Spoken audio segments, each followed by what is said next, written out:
Transform your sprawling Microsoft Word documents into impeccably organized masterpieces with the power of chapters. Let's dive into creating chapters, a fundamental skill for any serious Word user, and it's easier than you think. First, we need to establish our chapter titles. Select your first chapter title, for example, Chapter 1 Introduction.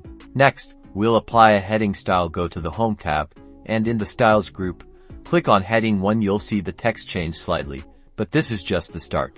Now, to ensure each chapter starts on a new page, we'll insert a page break. Place your cursor right after your first chapter title.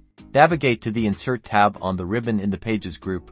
Click on Page Break. Your cursor and subsequent text will immediately jump to the next page. Now, let's create our second chapter. Type your next chapter title, like Chapter 2 Background Information. Just as before, select this new title and apply the Heading 1 style from the Home tab. This consistency is key to a professional look. And to keep things clean, we'll insert another page break after this chapter title by going to Insert greater than Page Break again.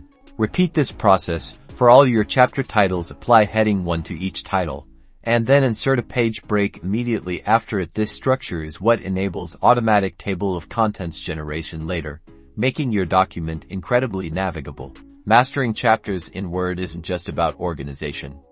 It's about presenting your ideas with clarity and professionalism. You've just taken a significant step toward polished document creation.